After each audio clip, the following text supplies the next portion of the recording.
All are of the dust, and all return to the dust again.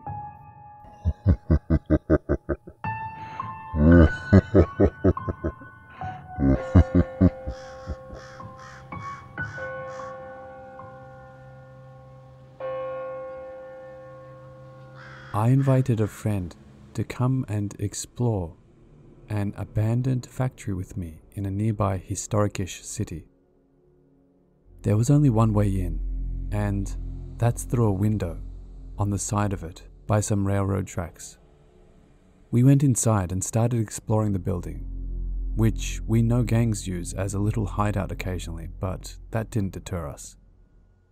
Most of the inside was nothing but rubble, broken glass and graffiti.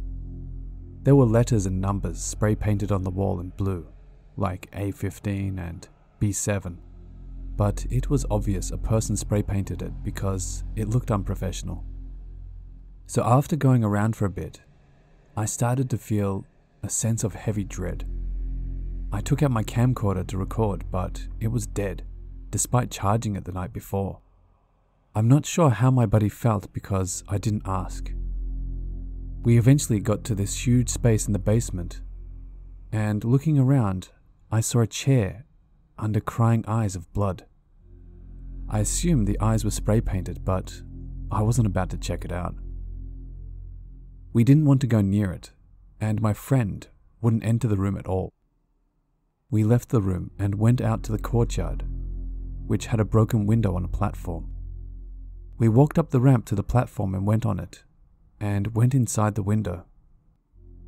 Now, this was a separate building full of offices. We went down to the basement of this one and realized we were back in the same damn room. We turned around and walked out, and we stood at the doorway, just staring at it. At the very end of the room, where the eyes and the chair were, we saw a dark figure sprint from the chair to the other wall, across from it, without making a single noise, and it disappeared from our view. We decided to get out right then, so we went back upstairs to climb out the window. I let my friend through first, and while I was climbing out, I heard the noise of someone walking on glass towards me. I got out and we went back inside the main part through the courtyard. When we got inside, we were back in the basement, but a different room. We made our way through it to reach the closest staircase to the exit, and we walked into this room. In the corner where it's almost completely black, we found a corpse, a couple of hours old by the looks of it. We just left the building and went to a local Chinese restaurant to take our mind off things. The creepier part is, when I returned a few weeks later, I got lost inside there, and without realizing it, I walked into that same room with the eyes, except I didn't recognize it because the eyes and the chair just vanished. I only realized it when I got home. I'm trying to go back there with an extra battery and try and find out where it went on Monday. Update. In the trip I went where I got lost, a homeless druggie couple walked up to me from the basement right when I walked in. The man was holding a machete. We were talking for a few minutes and I mentioned the body. He said it was his friend who had an overdose and died. I know he was telling the truth because he pointed in the exact direction of the room.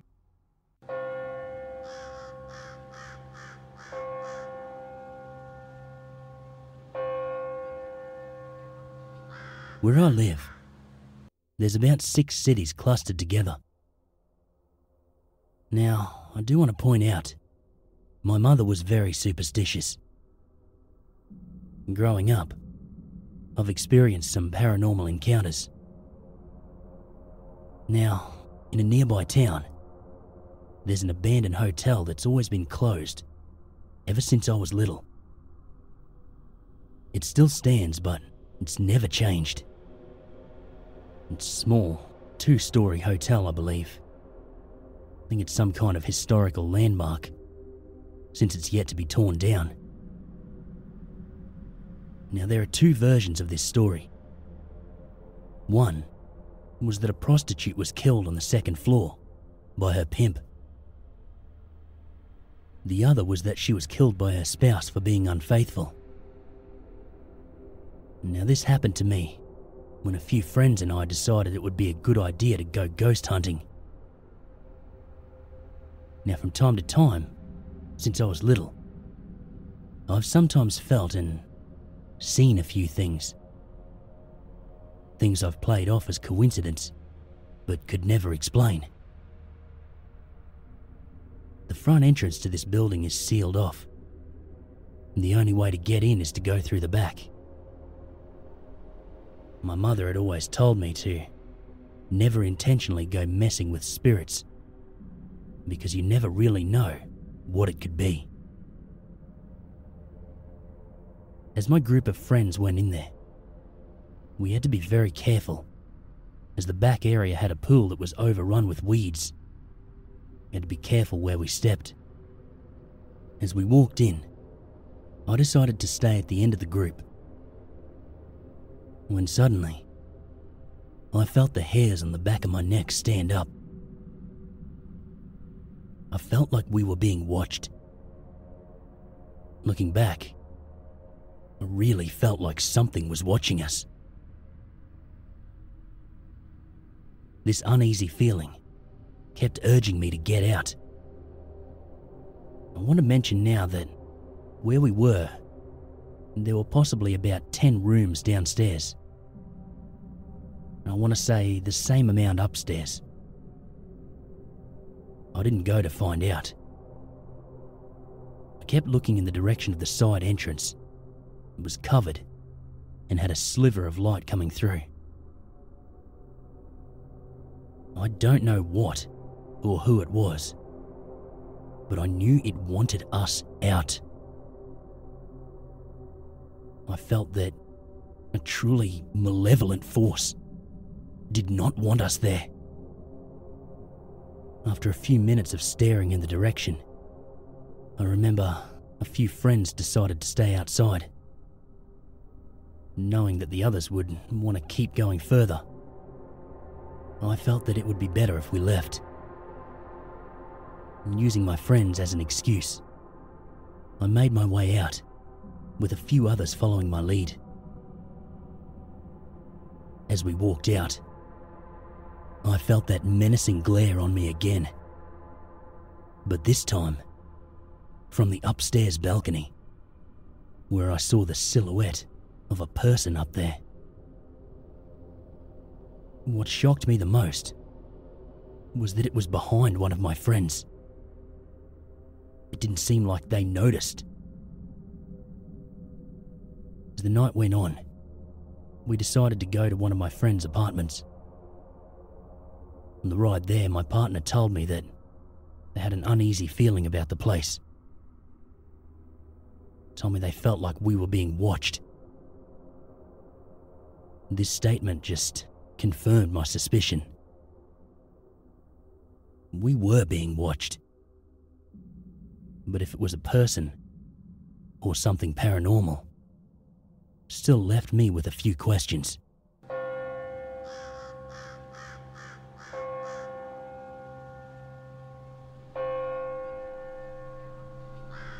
This takes place a little over a year ago, some weekday around midnight in central Ohio. I want to preface this by saying I'm not particularly religious, nor do I necessarily believe in ghosts or the supernatural, but something weird happened that night that I can't explain. This story is 100% true, except for some certain details that I have changed to keep some element of anonymity.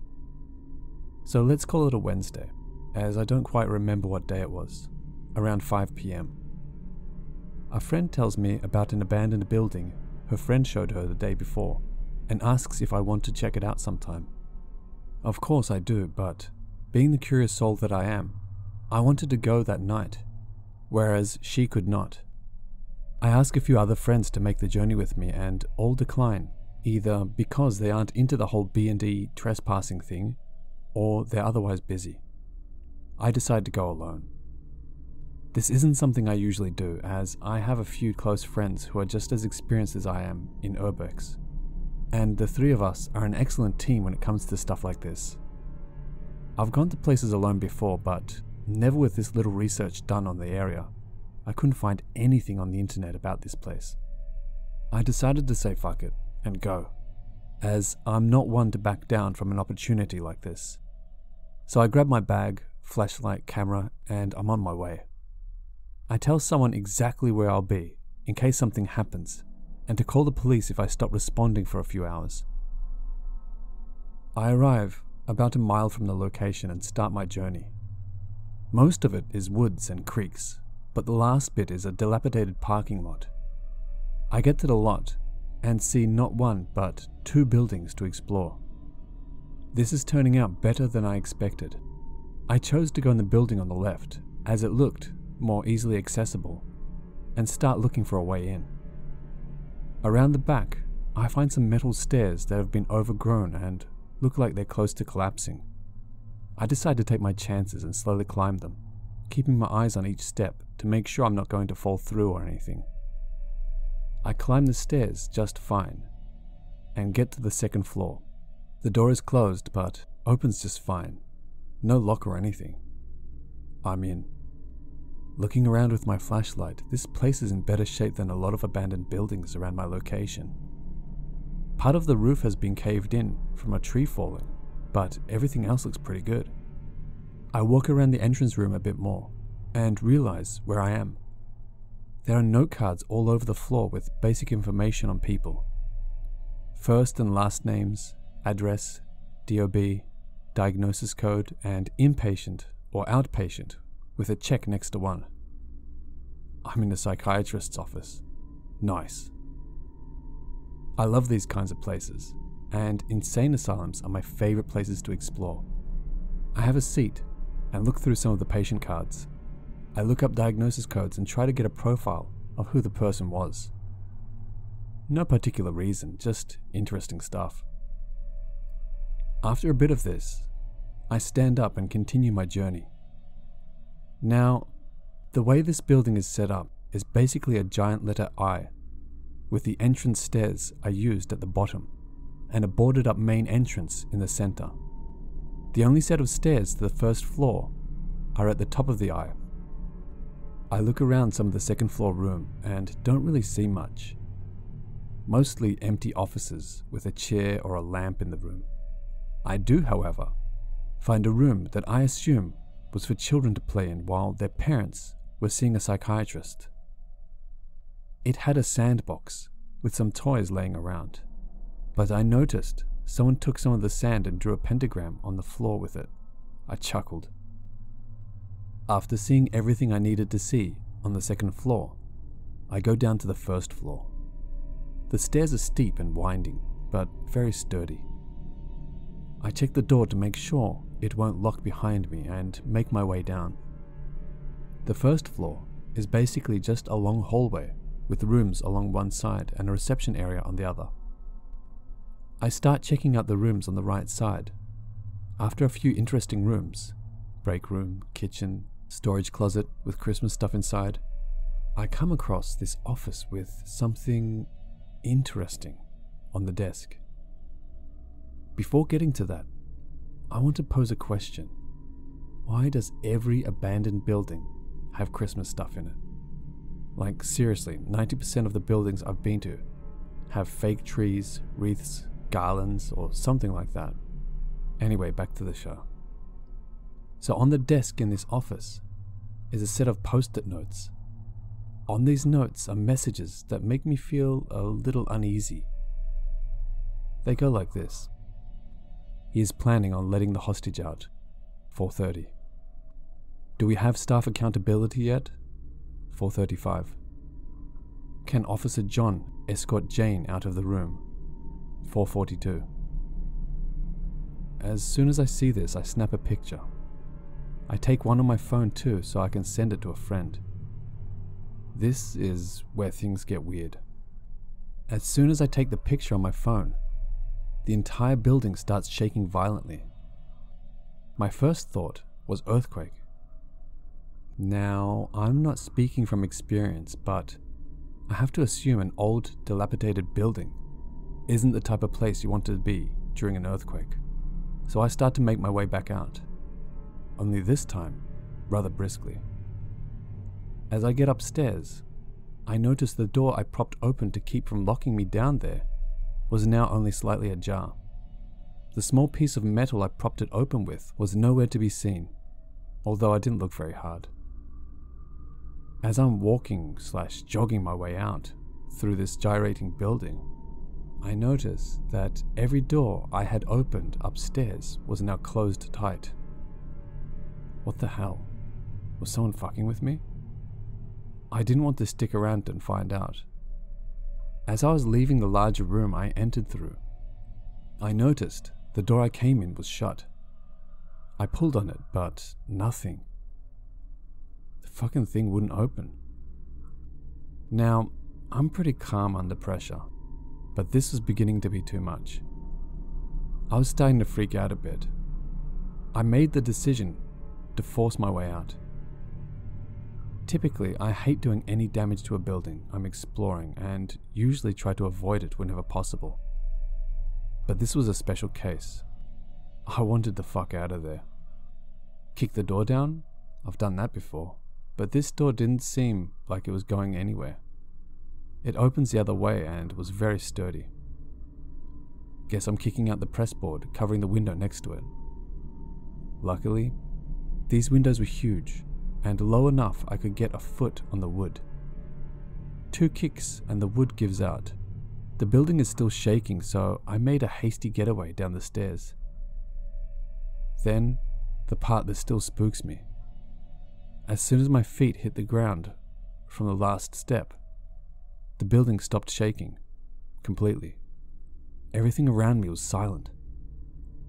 I must have been going crazy. I know what I felt, and I know what I saw. I got out of there and didn't look back. A few weeks later, my crew freed up and wanted me to show them the place, even after I told them the story. Oddly enough, every other time I've been there, nothing out of the ordinary has happened. I'm not sure what happened or why, and I'm not one to believe it was a ghost or anything, but I'd be lying if I said it didn't shake me up a bit. Was it just a well-timed earthquake? Possibly, but I heard nothing about it on the news the next day, and nobody else said they felt or heard anything. Any insight on this, whether it be spiritual, geological, or anything really, would be wonderful to know.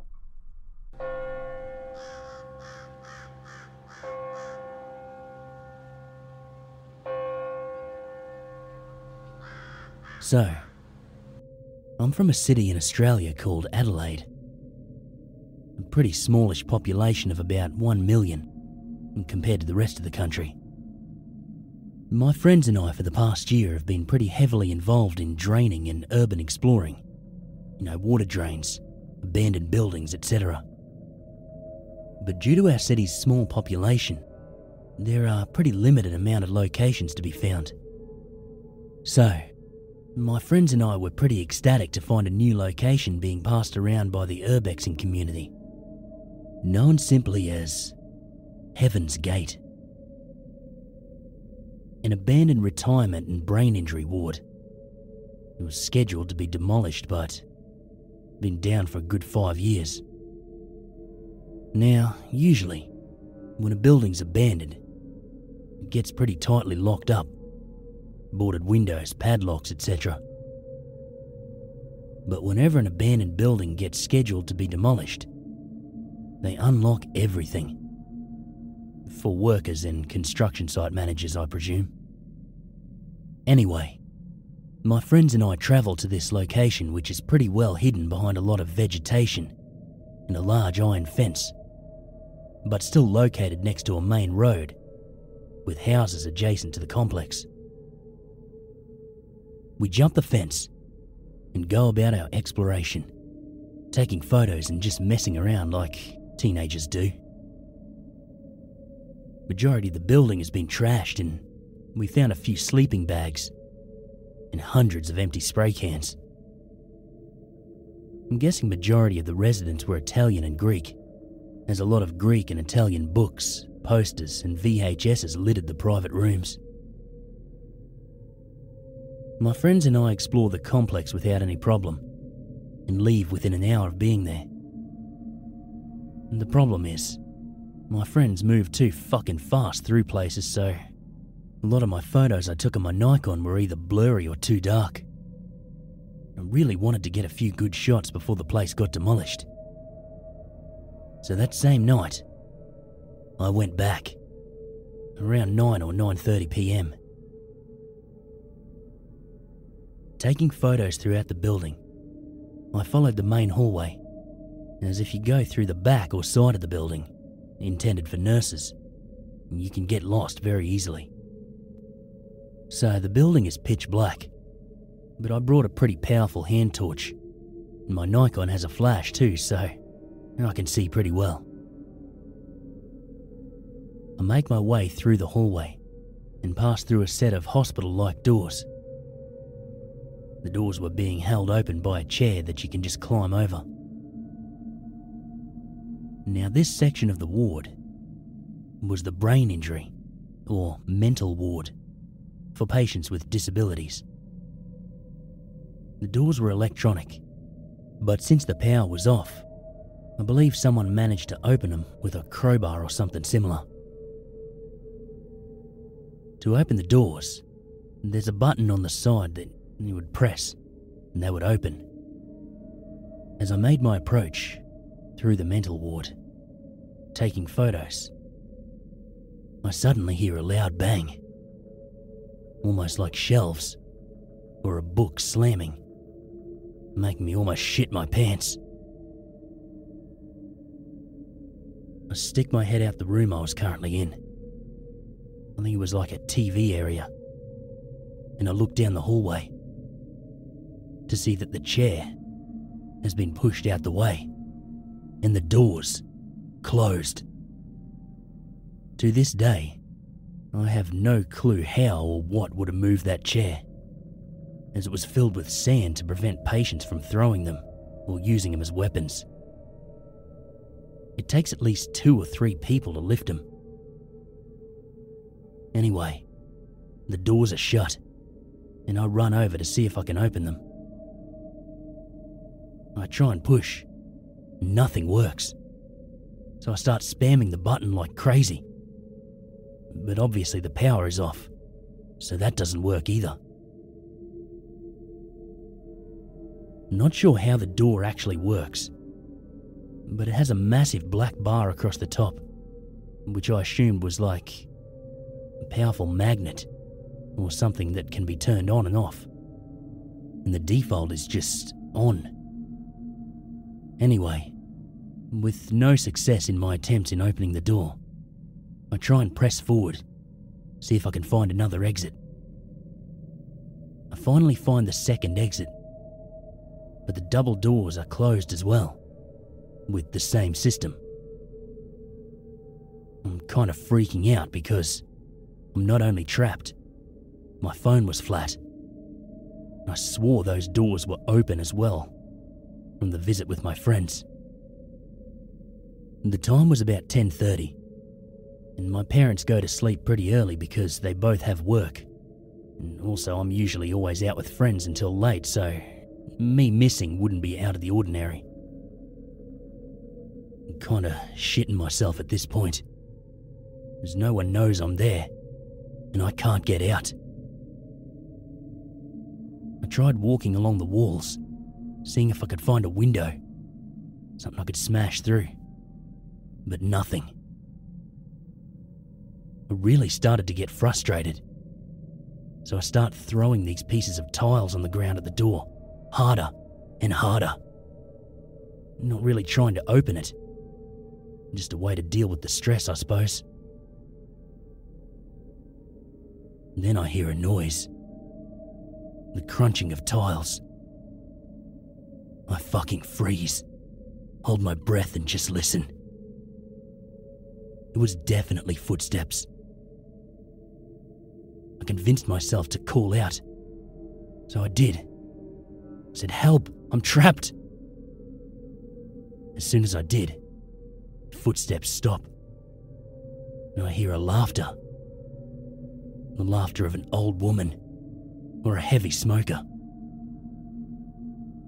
On the other side of the doors, the laughter turned into running away from me, and the crunching of the tiles disappeared as they became more distant and slowly faded away. This at first made me think it was a tagger or kids, but the laugh of the old woman didn't make sense. No one sounding that old can run that fast. Eventually, my torch went out, and I was in absolute pitch black. Out of memory, I managed to find a bathroom with a door which I'd just closed and locked. Laid in the bathtub and prayed someone would come. Which, spoilers, they didn't. Now, I don't know if you get this, but if you're staring into the dark too long, you start seeing shapes, even figures. Now imagine being alone in an abandoned mental ward, trapped and without light. You can kind of see how this would freak you out. Anyway, I ended up staying the night until sunrise, which was around 6 a.m.-ish. Obviously I didn't sleep, but I walked out into the hallway to have another crack at opening the doors. Just FYI, I didn't know it was sunrise or the time as everything was flat. I walked around, and to my luck, found a window that I missed before. It had been spray painted black and only small dots of light shone through. So I picked it up and threw the window open, climbed out and ran as far away as possible. I've been back there a few times since, but I never told my friends about me going alone, as I feel they would have gotten pissed that I went back without them, and also I got stuck. So, if any of you guys are reading this, hi. So yeah, hope you enjoyed the story. I still don't know why the laughing or how the two sets of doors closed, but I'll leave that to people's imagination, or if someone has any scientific guess about how the doors closed, feel free.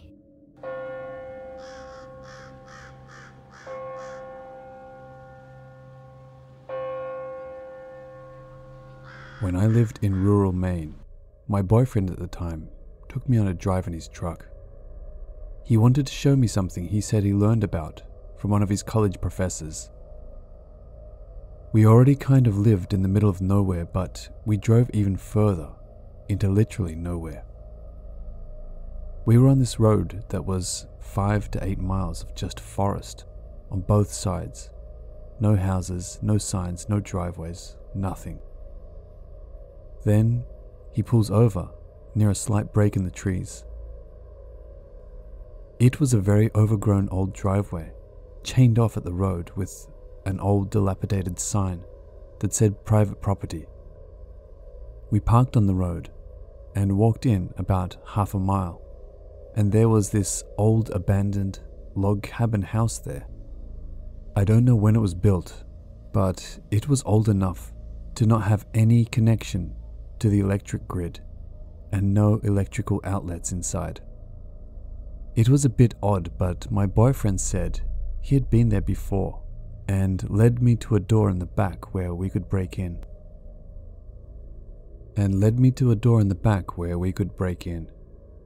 He mentioned that the last property owner said in their will that no changes could be made to the property after they died, like no agriculture or major renovations. So I guess that's why the land was never resold, since nobody could do anything with it. I don't remember if we entered through the second floor somehow or climbed upstairs once inside, but I remember being on this loft that overlooked the interior of the house with no railing. Definitely a 15+ foot drop right at the edge of the loft. Maybe there weren't stairs inside at all, or a ladder. It was back in the fall of 2011 when I was a freshman in college, so it's a bit fuzzy. I remember seeing an old wood stove made of iron downstairs, and a countertop, but otherwise I think the place was pretty sparse, and made entirely of wood. There was also no sink in the kitchen area, and no bathroom, so no plumbing either. The loft we were on had literally thousands of dead flies all over the floor. It was creepy and gross. I know they could have gotten stuck there over the years, but the sheer number of them on every surface, and not being decayed or turned to dust, was just so unnerving. My boyfriend, for some reason, decides this is a nice place to smoke weed. I didn't want to stay, but he laid a blanket out over the flies, and he sat and rolled a joint. I did take a couple of puffs, but started getting an uneasy feeling, so I stopped. I'm a regular smoker, but this was just a crazy situation. Then, suddenly I realized that the sun was setting, and we were losing light fast. The house very quickly got this terrifying, impending doom feeling, and I knew I just needed to get the hell out of that house. I expressed my concerns to my boyfriend multiple times, each time seeming more desperate to leave, but he wasn't worried and took his sweet-ass time hand-rolling himself a cigarette and taking all the unnecessary shit out of his pockets, laying them out on the blanket, laying them out on the blanket and slowly putting them away. It was pissing me off that he wasn't taking me seriously, and I had such a sense of urgency to get out. I ended up getting out of the house first and started hauling ass down that half-mile-long dirt driveway to get out and away. My boyfriend shuffled behind me, fumbling with things in his hands. He was practically a prepper and carried all sorts of things with him in all his pockets, cargo pants, backpack, etc., at all times, like flashlights, lighters, weed pipes, rolling papers, weed, rolling tobacco, and probably 20 other things he thought were useful. I got out of the woods when we were just losing the last light before the true darkness set in. Mind you, this country road has no streetlights the whole way. He had flashlights, but I didn't feel that flashlights equaled safety. I felt we were being watched, and whatever it was super negative. I don't know if I overreacted or my boyfriend was literally just doped up and clueless, but I never really trusted him after that. I don't know why the heck I let myself get into that situation. Needless to say, he's not in my life anymore.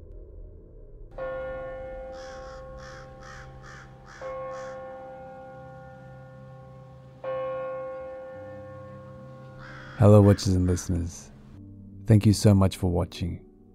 I hope you enjoyed that one. It's one of my favorite topics. I want to say a huge thank you to Aussie Creeps for joining me on this one. If you enjoyed his narration, please go over to his channel and check out his content. He uploads daily and is one of my favorite narrators, and is highly underrated, I feel.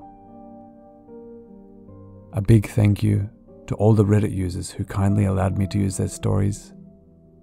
And as always, a huge thank you to all of you for continuing to support me. I truly do appreciate it. And remember, Papa loves you.